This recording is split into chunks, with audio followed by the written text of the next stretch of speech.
dude, what's up? How you doing? Can you hear me all right? Yeah, I can hear you fine. Cool. So, welcome to the Weightlifting Forums video podcast thingy. We don't have an official title yet. Have you guys actually posted any of them, or are you just recording them for now? We've only done one so far. We did one with Ben Claridad of Midtown Barbell. Okay. And you're number 2, so I'm just posting them as we do them. I've been super busy, so I haven't had a lot of time to sit down and do them. Plus, you know, it's tough to get a hold of people because other people are busy too. So, but yeah. Where are you right now? I'm in the Hookgrip warehouse, Sweet. Cherry Hill, New Jersey. All right, it looks pretty high fashion down there. Yeah, you're kind of seeing the packing station behind me. Nice. Yeah, just little like warehouse unit in like a little warehouse park in Cherry Hill. So everyone that's watching this will probably already know who you are and what you do. So we can just kind of jump right into this. Let's start with how did you get started as a photographer, and did you go to school for it, or is that something you just picked up as a hobby? And when did all that start?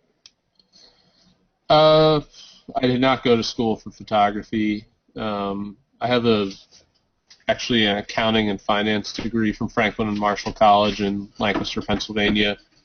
Graduated in 2004. Nothing to do with photography at all.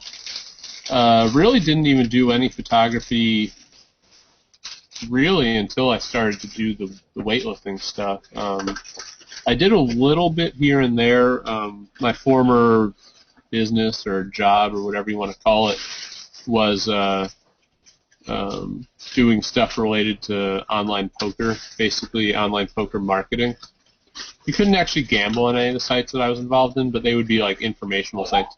Actually, one of them was a forum. It was kind of like what you run at WLForums. I basically ran a poker forum, and we made money from the ads and stuff. But so I did a little bit of poker photography, but not that much, and I didn't know what I was doing, and I didn't have really good equipment.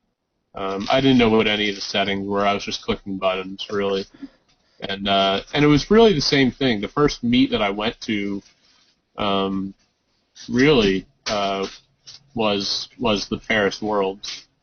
I stopped by one meet. Like, Bros held a meet in Vegas when I was living out there. So I stopped by that meet for like 10 minutes because I was busy that day. I just wanted to see it. So other than that meet, the Paris meet was basically the first meet I was ever at, period. So I brought a camera to that. I didn't really know what I was doing at all, and then just started taking pictures. So were you involved in weightlifting previously? I mean, what even made you stop by the Bros meet? Was that something you were doing for yourself and you thought, I'd go check this out, or? Well, what happened was I was living basically for a while I was living out of the country. Some people think it was something like shady or whatever related to the poker stuff, but it wasn't really the case. It was actually just that we set up our company to be a non-U.S. company for tax reasons, completely legal, 100% tax reasons. That my dad's a tax attorney, and he was like, yeah, this is all perfectly legitimate, just standard. It's something that a lot of companies do to basically reduce their tax. And so we set up our company as a non-U.S. company, and this is the poker company we're talking about. Yep. So I actually, as part of our tax structure, I had to live outside the U.S. in order for our structure to be legal and everything. So I was living outside the U.S. I was living actually in the Cayman Islands, which once again sounds shady, but there was no like crazy money laundering of people assume these things because they see it in movies, but in fact I did have a Cayman bank account, but it had nothing to do with that. It had to do with the fact that I could only pay my rent with a Cayman bank account. That was the only reason I had one. Okay. So anyway, I was living in the Cayman Islands. This is a long way of saying I was living in the Cayman Islands, and I basically was just searching around for gyms there, and there were only 3 gyms. There were 2 Globo gyms, and there was 1 CrossFit.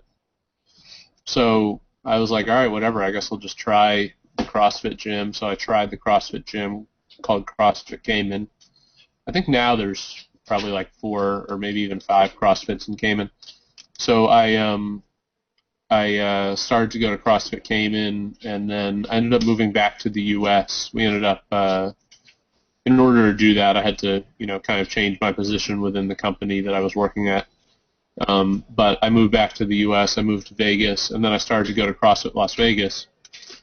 And CrossFit Las Vegas had a good relationship with Bros. At the time, this wasn't the case, but for a couple of years, Bros' gym was actually located inside of CrossFit Las Vegas. Okay. So what happened was Average Bro, as they refer to it, Average Bros 1 was in the back of Bros' granite business, which was in a little like warehouse strip, a little bit. I guess what direction it would be? I guess it would be east of the airport, a little bit east of the airport in Vegas. And so I didn't know it at the time where it was, but it just happened to be about 5 minutes from where I was living. But then what happened was Bros had a good relationship with CrossFit Las Vegas. They brought him in for a day seminar, and that was what really sparked my interest in weightlifting. I went in, I saw Pat lift, I was like, holy shit, this is amazing. Yeah. I got some coaching from Bros and one of his other guys, this older guy named Tim. He'll probably kill me for saying he's older if he hears this, but Tim's in like his his 50s or whatever, and Tim was coaching me there, and then I went in, did some private sessions with Pat and John, and then I got a garage gym and just started to get more and more into it. And that was kind of what sparked the interest in weightlifting. So there's a big step up between, going and checking out a local meet in Vegas and then going to the World Championship in Paris. So what sparked that trip? I mean, what brought you over there? It was a lot of things. The one big thing. So basically, this seminar it was just like a one day, like 3-hour seminar with Bros that I did at CrossFit Las Vegas. It was, I believe, May or June of 2010. I'm not entirely sure. I think maybe June. And anyway, so that was a couple months before the 2010 Worlds in Turkey. And I remember basically in that 3 to 4 month period, I started to get really into it. I started to watch old videos. I started to learn about, who all these guys were. At the time, I mean, in June of 2010, if you had asked me who's, Blagoyev, who's, like Kurlovich, who's Pizarenko, who's Taranenko, I would have no idea. I'd heard of a few of the modern lifters. I'd heard of, the guys who had won gold in Beijing and stuff like that. But I didn't know the history of the sport at all. So basically in that 3 or 4 months, I started to learn that. Obviously, you can't learn all that in that short a period of time, but I started to learn it, and then I got really interested in it. And then when the Worlds rolled around, there was basically no coverage. There was no live stream. There was no like All Things Gym out there posting links to Eurosport. I'm sure I guess it was on Eurosport, but at the time I had no way or know-how of getting a Eurosport stream. So I just got annoyed with it. There were no pictures, no videos, no nothing.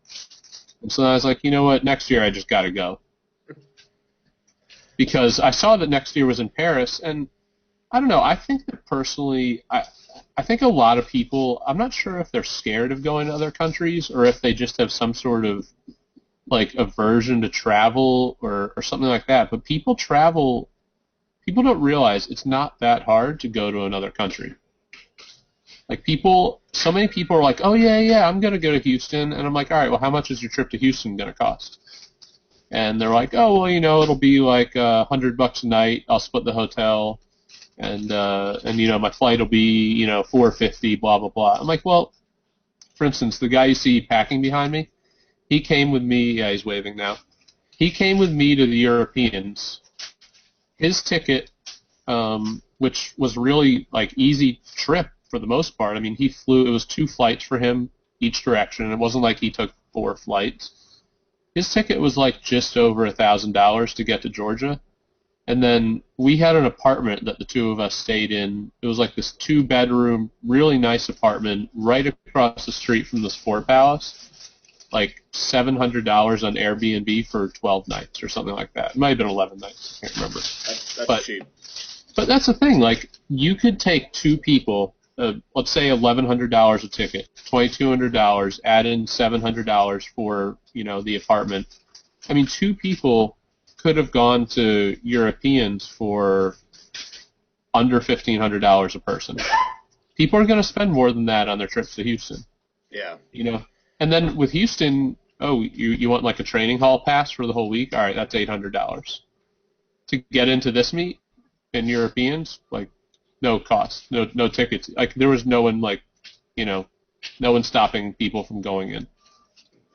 I think you better be careful because you're kind of giving away all your trade secrets here. But I mean, I don't care. People, I want more people to do this. Like, some people think think of it as like as like competition or this or that. And sure, with some aspects of it, it's competition. But I don't know. It's like, it's not hard at all to go to one of these meets. People think of like, oh my God, it's in Kazakhstan. I could never go to Kazakhstan. Are you kidding me? It's easy to go to Kazakhstan. You don't even need a visa anymore. At one point, you needed a visa to go to Kazakhstan. But if you're a U.S. Passport holder, they got rid of that for at least temporarily. So it's easier to go than people think. I know you got to get time off work, but people get time off work to go to the beach. I mean, come on.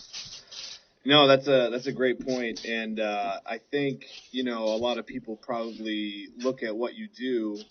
And, I certainly look at what you do and think, man, that guy's got the dream job right there. I mean, you're going and just hanging out at weightlifting meets, more or less, and which is awesome. But, no, you're right. It's not as hard to travel as people think. And if you look at all the stupid things people spend their money on, it's like you could probably cut back in certain spots and really, spend your money more wisely and end up going on some of these trips. To date, how many international meets have you gone and photographed at? Do you know? I haven't counted it up. It also depends on what you consider to be international. Like, some people think of the Arnold as an international meet because there are people from outside the U.S. can live there. I mean, actually the same with the American Open. If you talk about traveling outside the U.S., I would say that I'm probably in the range of 20. Hold on a second. Someone's calling me. 1 second. Yeah, hold on. All right, solve that. I would say probably in the range of 20. I don't really know. I mean, I just got done with my third Europeans. I've been to Junior Worlds now 3 times. I'm going to my 4th Junior Worlds in a couple weeks. I've been to a couple Pan Ams. I mean, I don't know. Been to now 3 Worlds. I've been to 1 Olympics. I don't know. I haven't really totaled it up, but it's a decent amount. So at this point, I'm assuming that Hookgrip is kind of like your job. It's your main gig. Is that correct? Yeah. It's yeah, exactly. I mean, it's actually beyond my main gig now. It's now, there's a couple people working here just because it wouldn't happen without that. Yeah, it's gotten pretty busy now. So at what point did you kind of realize, like, oh, I'm not just going to these meets and hanging out and taking pictures? At what point did it become like, this is my job now, this is my career?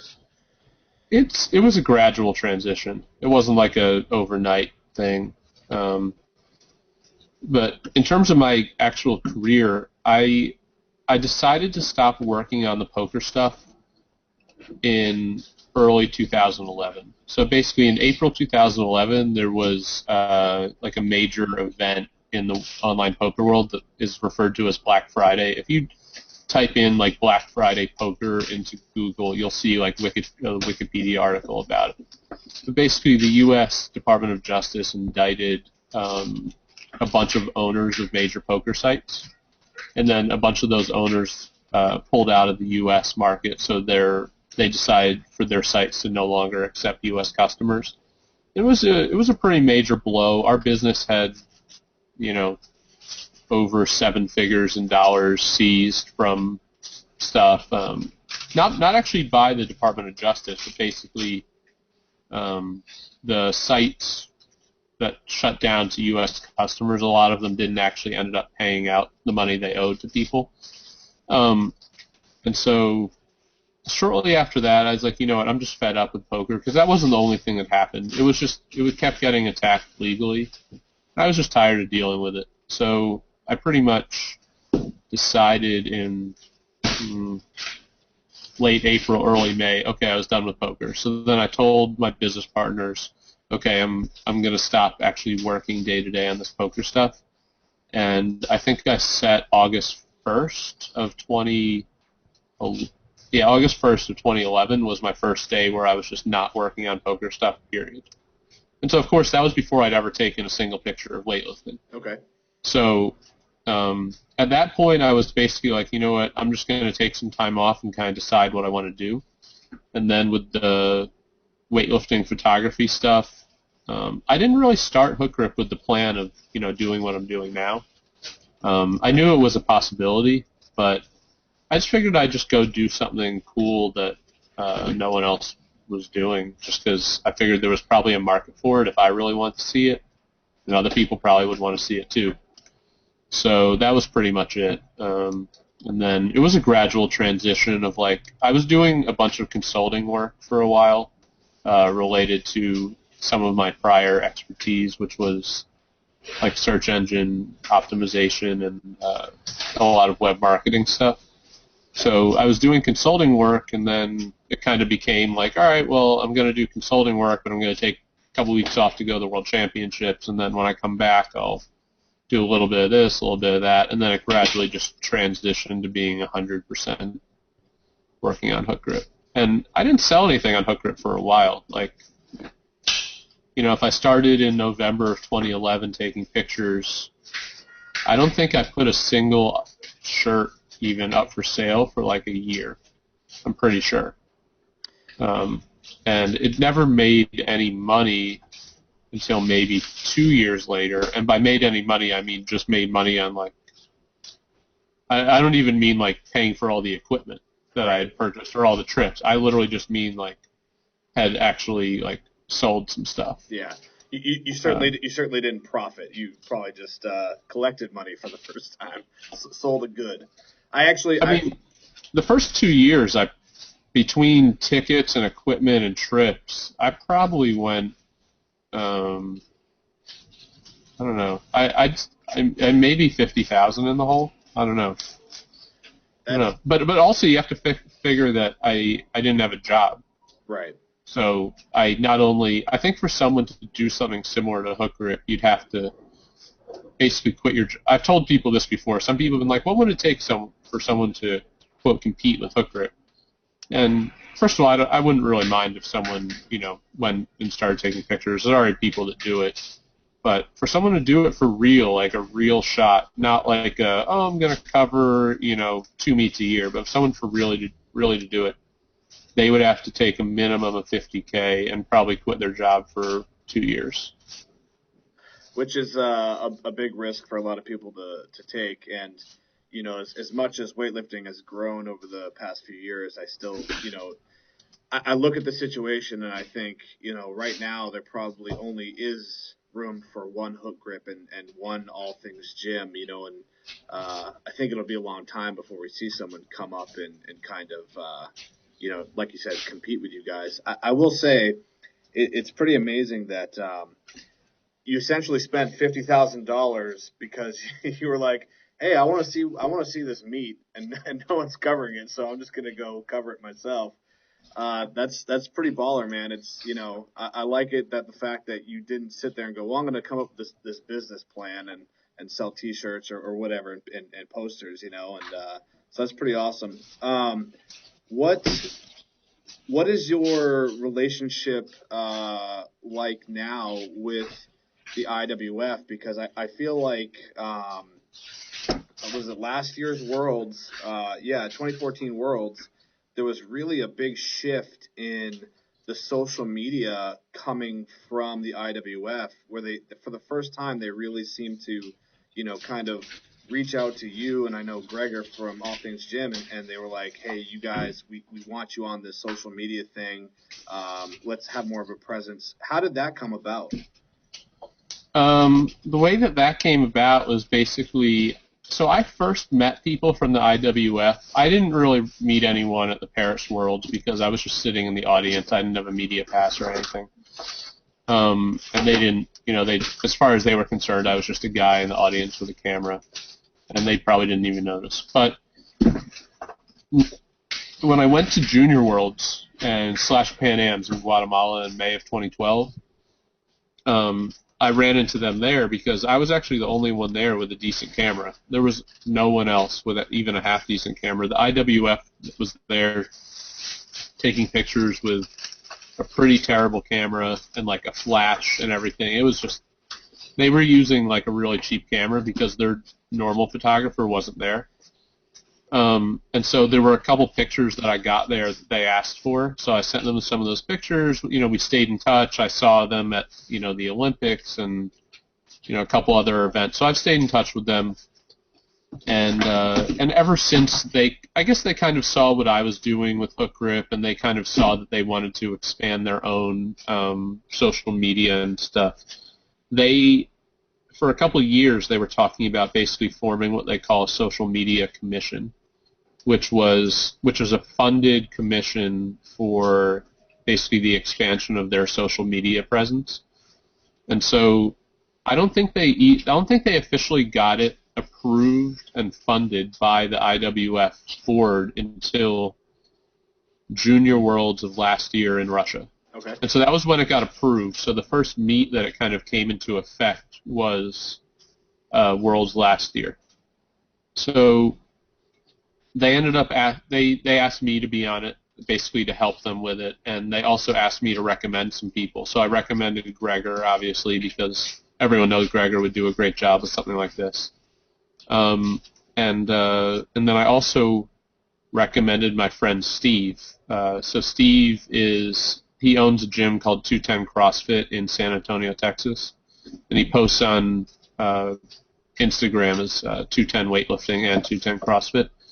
So he's pretty active in like the weightlifting and CrossFit worlds, and so the three of us were kind of the IWF social media commission for Almaty. And so two of us, Gregor and myself, basically got our trips funded, which was nice. I mean, saved the price of we didn't, get like paid like a lot of money or anything, but we got, our hotel paid for, our food paid for, and our tickets paid for. But for me, it's great and all. I don't, obviously I'm not going to complain about someone taking a couple $1,000s worth of expenses off my plate, but the big thing was that the three of us got really, really good credentials. We were able to go where most photographers weren't able to go. We were able to go into the warm-up room. We were able to sit basically right next to the platform, whereas other photographers had to sit maybe 50 feet back around this kind of ring that they established around the platform area. So we got this great, accreditation. So that was the real key. And in exchange, we, posted a lot of stuff on their social media. We helped them to get a lot more likes, a lot more shares. We gave them copies of our content, stuff like that. So it was a good deal all around, and it's actually continuing. So for basically every world meet for youth, junior, and senior worlds, they're going to have the social media commission with the three of us involved.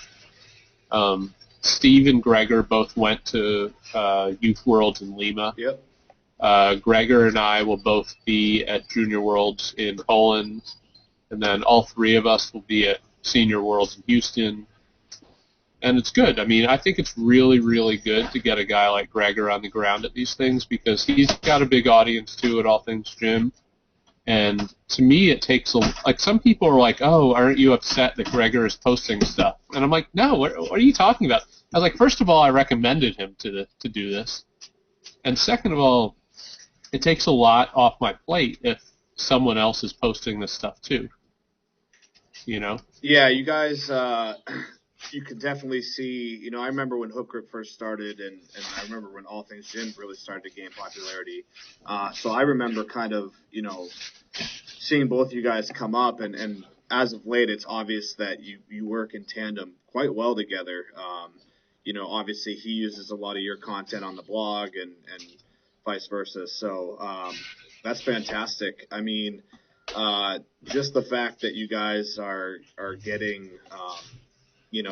closer access than a lot of other media people is pretty. I'm jealous, is what I'm trying to say, man. That's pretty awesome. Yeah. Well, it took years of, getting to know them, making sure that, like, they kind of, like, know where I'm coming from, and, like, they, trust me to do a good job and to not do anything wrong and blah, blah. So it's not a thing that you can do overnight. You can't just walk in there and be like, hey, I want to be on your social media commission. And they'll be like, who are you? Sure, yeah. So, actually, it took a lot for them to even trust that when I told them, like, hey, Gregor should do this, they were like, all right, well, we'll test it out for one meet and see. They were skeptical of that. They were skeptical of Steve. But, now that they've worked with him and they've worked with Gregor, they're comfortable with it. And I think, like, everyone's kind of happy with what they're getting out of the deal. I think it's mutually beneficial for everyone right now. So.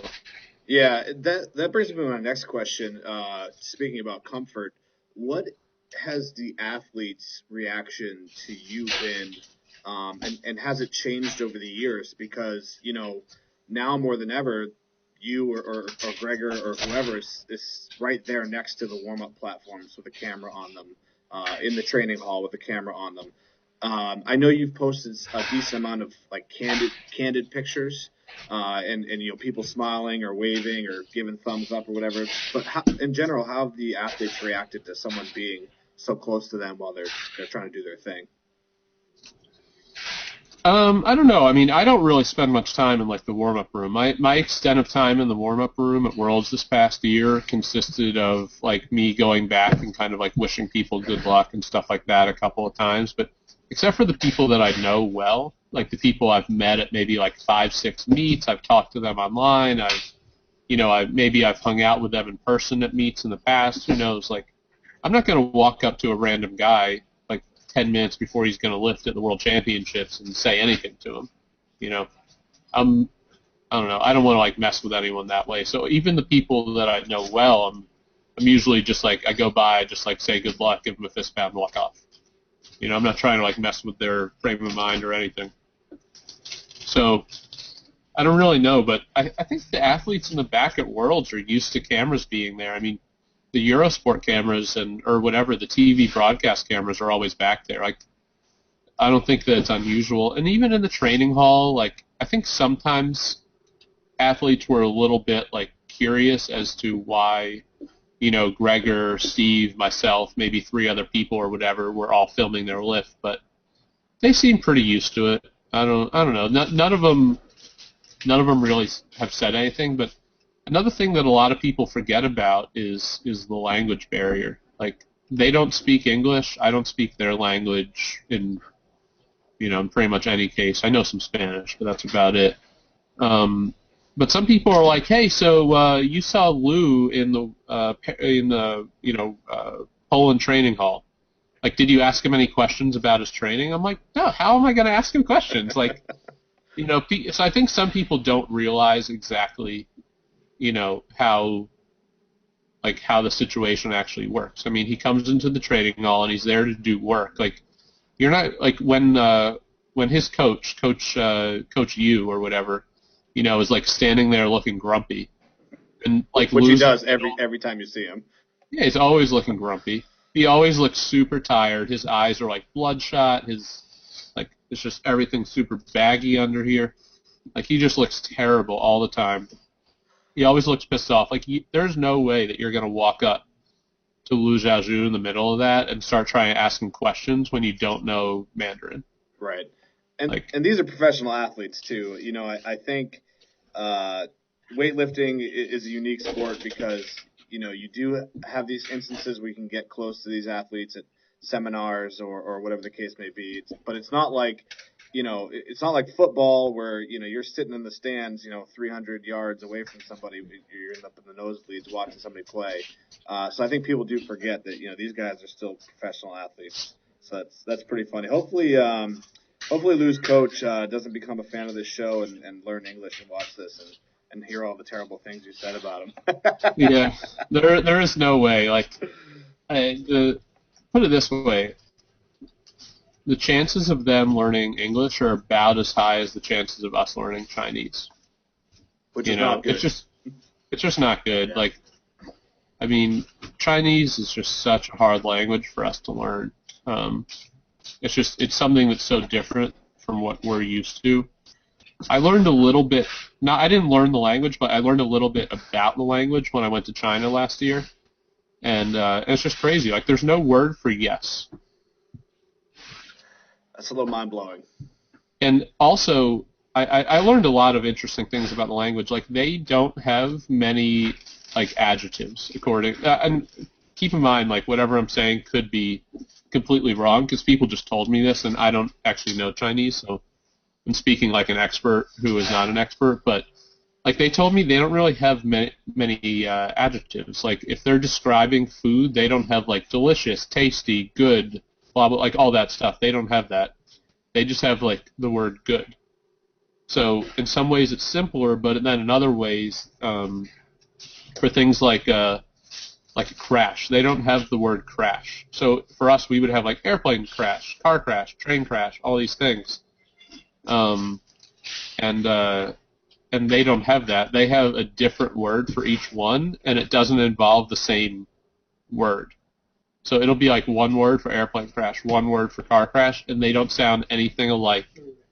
And anyway, so it's a totally different language structure. It's a tonal language, which people in the U.S. can't really do properly without a lot of practice. I mean, it's just, there's no chance. But I don't think they're learning English either. It's a big issue, because I think that would actually really, really help with the whole, like, kind of learning more about the Chinese weightlifting system. But anyway, I'm off on a tangent.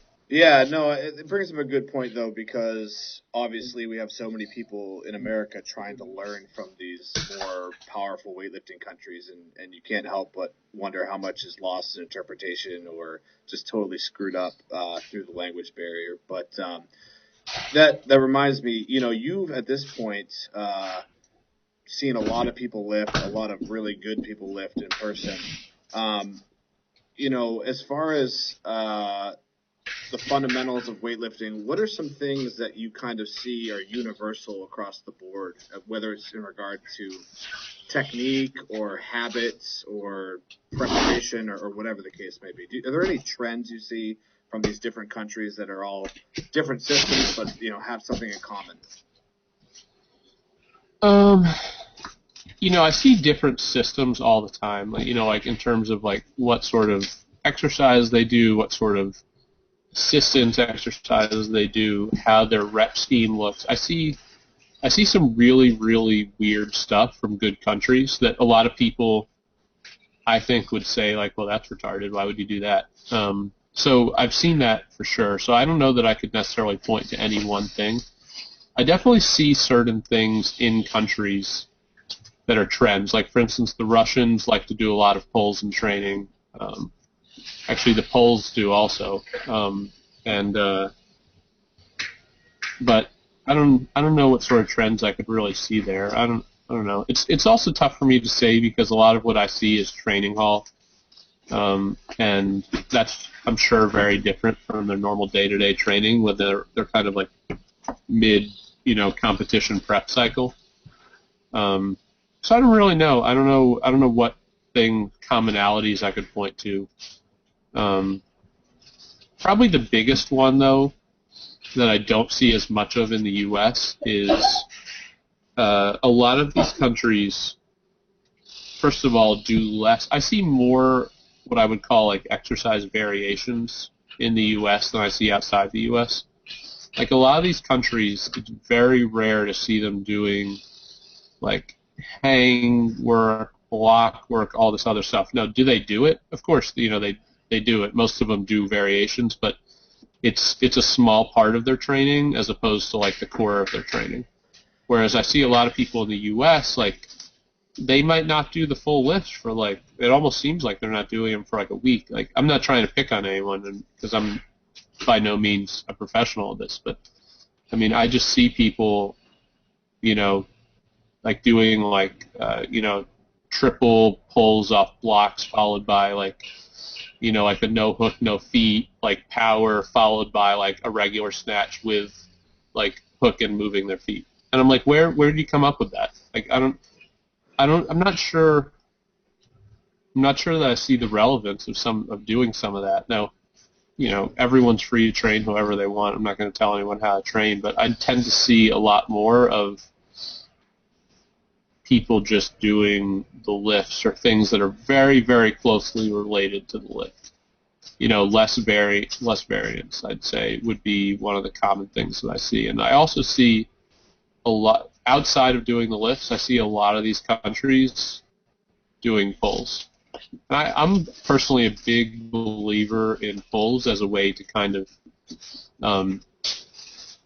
get your body used to heavier weights. Like there's no better way. Like let's say, just as an example, let's say that you're stuck at like a 120 snatch and you're going for you've been trying to hit like 123, 125 for months now. Like there's no better way to snatch 123 or 125 in my opinion. Squatting strength is, I think, the biggest indicator of what you're going to lift. But other than that, the best thing you could possibly be doing is doing snatch pulls with like 130, 135. Like do a lot of those pulls, and it's it's gonna really, really help. If you can get a really good pull and a really good pop with 135, like there's no way that you're not going to hit 125 sooner or later. Yeah. So that's a big thing. I see that from all these countries. They're all doing pulls, all of them. And on the flip side, what would you say is one of the strangest exercises you've seen some of these high-level weightlifters doing, as far as whether it's accessory or a variation? What's something that really made you raise your eyebrows? It's a good question. I can't think of anything that I saw that I was like, oh, that's just bizarre. I mean, none of them do anything that I'd say is like totally crazy yet.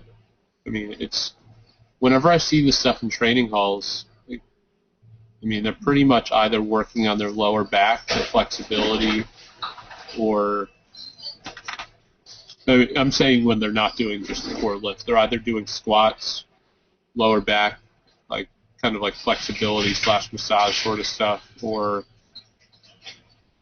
I don't know, that's pretty much it. I can't really think of anything I've seen that's completely weird. When I refer to stuff that I saw that was kind of strange, I was more so referencing that I've seen some stuff, like for instance, I've seen like the French team do some weird stuff, where like he starts off with clean and jerk, and then he does some front squats, and then he does some snatches, and that's like 3 days out.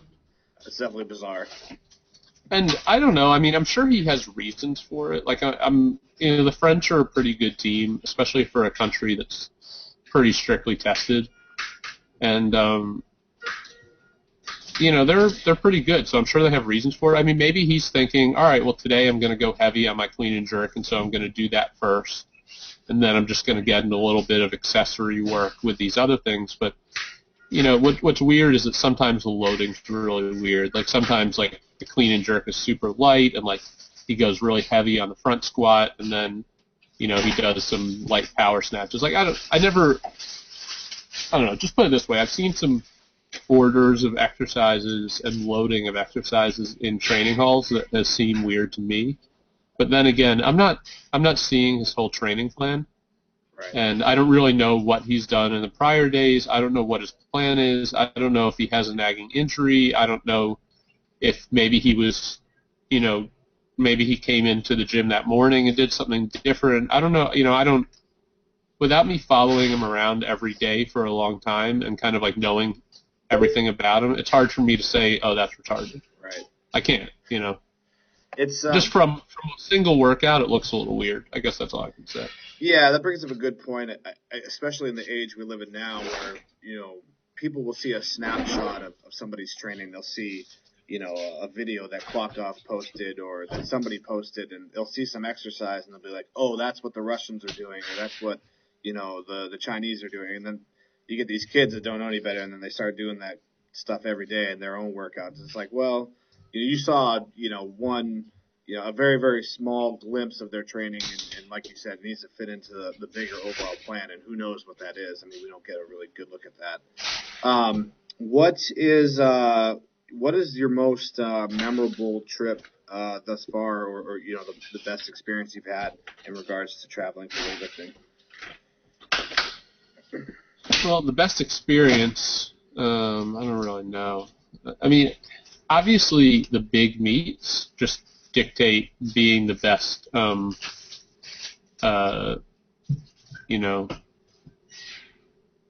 just being the best experience is probably, I mean, it's hard to beat like the senior worlds and the Olympics, because that's where you see a lot of world records. That's where people go the heaviest. That's where the best lifters show up at in the best shape.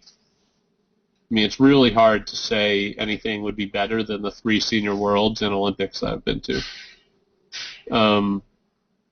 Now, outside of that, or maybe even within that group, it's hard to say which one's the best. I mean, they've all had really, really good stuff. I mean, obviously in Paris, you had the Klokov versus Akayev battle. You had Salimi snatching a world record. I saw a bunch of world records there. I saw Sarkeva, I don't know how to say her name, snatch 117. I saw Evstukina, clean and jerk 163. I saw, obviously a bunch of other world records. Then obviously in the 94s were definitely the highlight session of the London Olympics, just seeing Ilya crush everyone. 105s kind of wasn't that great. It could have been one of the best sessions ever, but a lot of people scratched at the last minute. Oh yeah, that had big potential, but it didn't come to fruition. And then obviously in Poland, seeing Lou snatch 176 and set a world record in the total, and seeing Liao, clean and jerk 198, set a record in the total, and seeing Katarina clean and jerk 190 there. I mean, there were some, awesome lifting there. And then, I mean, probably the best session I've ever seen was the Ilya session in Almaty. I mean, that was the best session I've ever seen. No, hands down. Just the way that ended was crazy, between the battle for first and all the world records and Ilya lifting at home. I mean, you pretty much couldn't have written a better script for how that ended. Yeah. I mean, and not only that, but Bedzinyan, I think some people are forgetting about how good of a performance he had there. He never snatches 187. Right. If you look at his performance, he really had a breakthrough in the snatch for himself, and then to clean and jerk 240 in international competition was huge too. So I don't know, I don't know that I could pick out one as being somehow that much better than the others. I mean, obviously the Olympics are the big deal. So if I had to choose one, I would say the Olympics. But frankly, I probably enjoyed Poland and Kazakhstan more, simply because I was right next to the platform for both of them. I had much better access for both. And frankly, I thought the sessions were better in those 2 meets than they were in London. Yeah, the 105s in Almaty was definitely a lot more competitive than 94s and 105s was in London. Obviously, in London, Ilya just crushed everybody in the 94s, and I think, if I'm remembering correctly, his total would have got gold for 105 as well that year. So, yeah, Almaty was crazy. I mean, Rudinov kind of came out of nowhere and surprised everybody with, world record clean and jerk, and he was coming back from injury, so people weren't really sure what he was going to be doing. So that was for sure one of the most exciting sessions I've ever watched. Again, very jealous that you got to be there right next to it. But how much time do you get to kind of enjoy the places you go outside of weightlifting when you travel? Do you have a chance to see any of these countries, or? Yeah, it depends. I mean, some of them I don't really. There's not a whole lot to see. Like for instance, in Kazakhstan, in terms of downtown Almaty, there just was not that much stuff. Like I read a lot online, like, hey, what's there to do, blah blah blah. Like I always go to like the Lonely Planet guides and all this stuff for any city I'm going to. But there just isn't that much. Like I'm not much of like a typical tourism sort of guy. Like I don't really care that much to go check out like the old church or the old mosque or you know like, oh, there's like the museum of like the Soviet occupation or something. Like it's just not. I don't know. Like to me, it's just not that interesting. I mean, maybe as I get older or whatever, my views on that'll change, and one day I'll want to kind of go check out that stuff more. But at most places, there isn't a whole lot that I really want to go see. Now, in some cases, there is. Like for instance, in Poland, I've wanted to go check out like Krakow before. Like Krakow is supposed to be a great city to visit. It's a couple hours away from where I'll be for Junior Worlds, so I'm going to go do that for a day trip. And there's some cases, like for instance, when I was in Peru for Junior Worlds 2 years ago, I kind of wanted to do the whole like, hey, go to Cusco, go see Machu Picchu, go do all that stuff. But it's also, I'm traveling with a lot of money and camera equipment, and it's heavy. Yeah. It doesn't travel that well on small planes. Yeah. So I don't really want to. I don't want to do a whole lot of travel when I have all that stuff with me, and so that's another factor. So I would say there's sometimes that I do some other tourism. Like for instance, when I was in Georgia, I spent a day kind of going down to see like the old town, basically the oldest part of downtown Tbilisi. And I did some other stuff there, but for the most part, I'm just there to take pictures of the weightlifting. I'm not there to go do a bunch of tourism stuff. And in most places, the best tourism isn't in the city. You've got to kind of go outside the city to some of like the, UNESCO World Heritage sites and stuff that a lot of these countries have, and see some kind of cool older stuff. But it's usually just not realistic with the stuff that I have with me. Sure, yeah. So, what would you say is next for Hookgrip? I mean, do you guys have like a 5 or 10 year plan, or what's you gonna hire more people, or what are you doing?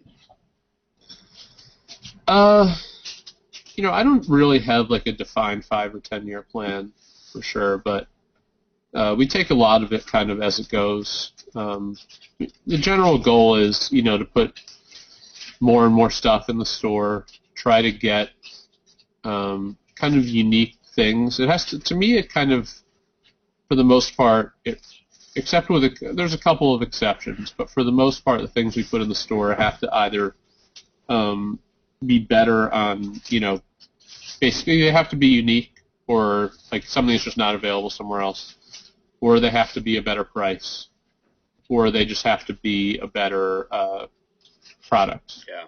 Like it has to be a higher quality product for that market. So we tend to stick to that when we add things to the store. So as we can do that, we'll keep adding things to the store like that.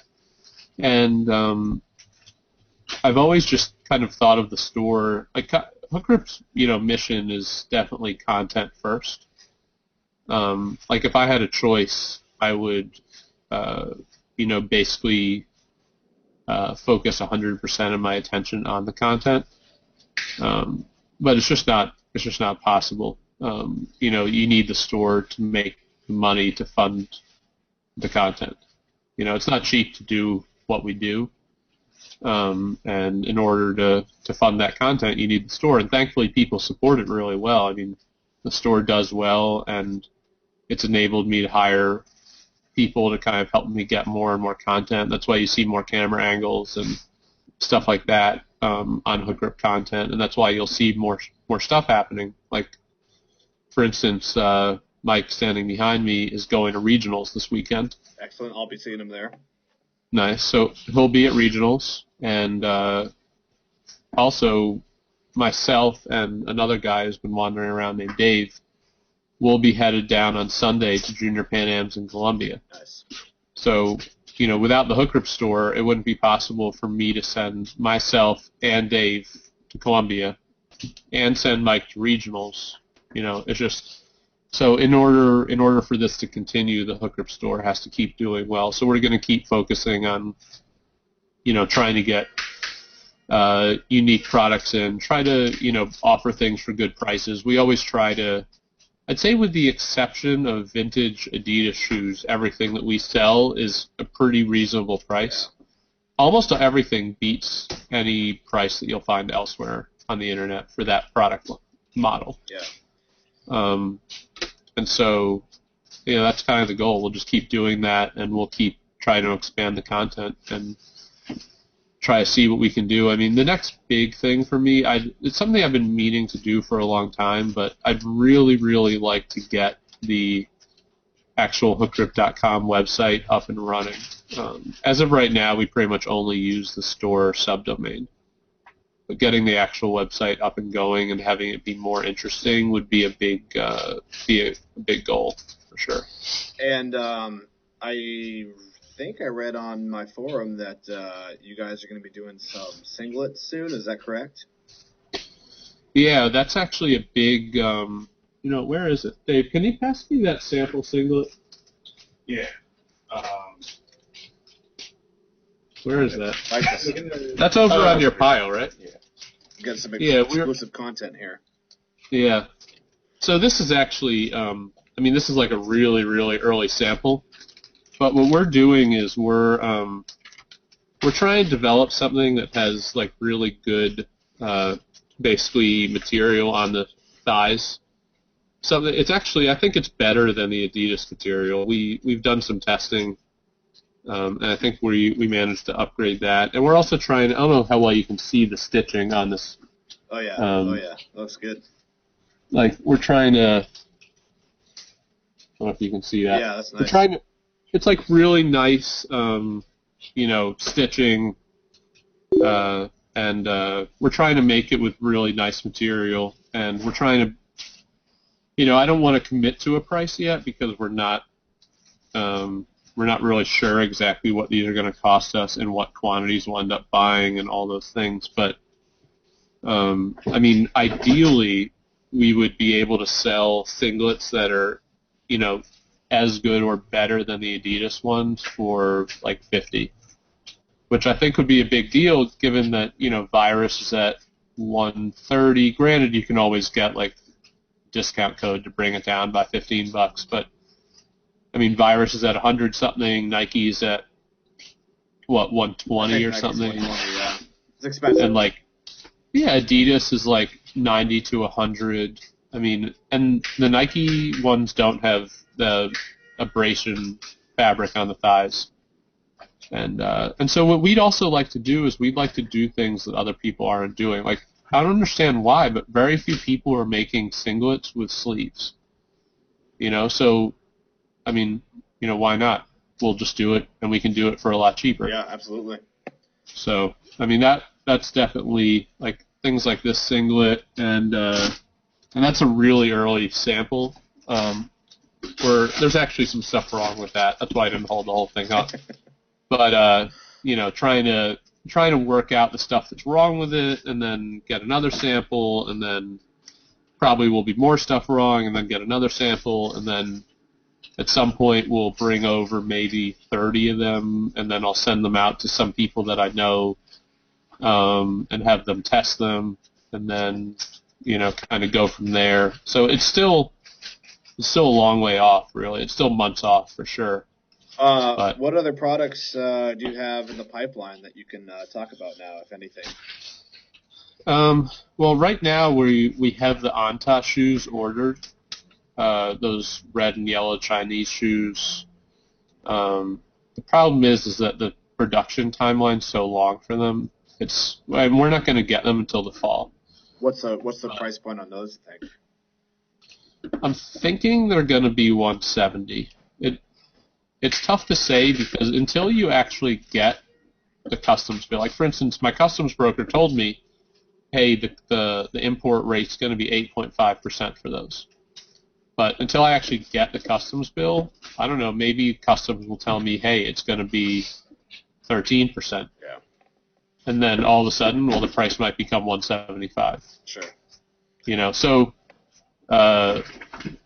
it really just comes down to that. Like and also like the final shipping bill. I got an estimate from the company that I use to ship stuff over, but if that changes wildly, I don't think it will, because sea shipping's pretty consistent. It doesn't vary with fuel price the same way air shipping does, but or at least varies greatly. But as long as the costs come in where I think they should come in, I think we'll be at 170. So should be cool. We're getting a bunch of them, and hopefully people like them. No, I'm excited. We are living in a pretty awesome time for just strength and conditioning in general. So many products available to us now, and so many different retailers out there. It's making the market really very competitive, which is good for the customer. So I've taken up quite a bit of your time. We can wrap this up soon, but I'm going to do a quick rapid fire and ask you a couple questions. All right, let's do it. Favorite weightlifter of all time? Oof, I don't know how I can do that one rapid fire, but I think I'd probably have to say, man, I don't know. I mean, modern era for sure, it's Ilya. In terms of the guys in the 80s, I mean, it's probably Zakharevich. All right, that's the official answer. Ilya and Zakharevich. Best American weightlifter right now. I don't know. That's a real close one between Alex Lee and David Garcia, in my opinion. I feel like they both are pretty much neck and neck. Maybe regionals will set one of them apart, but if I had to pick one out, I'd probably say it'd be Alex Lee. Okay. And I think that's all I got for you, buddy. Is there anything else you want to plug before we wrap this up? That's pretty much it. I mean, I think most people know about the Hookgrip store, so and a lot of people support it already. So I just say I appreciate everyone's support, and the good news is that when you're supporting the Hookgrip store, you're supporting more content. So at least you can kind of see like where your money's going, and hopefully you're getting something good for your money too. Absolutely. Well, Nat, thanks a lot for your time, and we'll see you guys in Houston. All right. All right, that sounds good. Say hi to Mike in St. Louis. I will.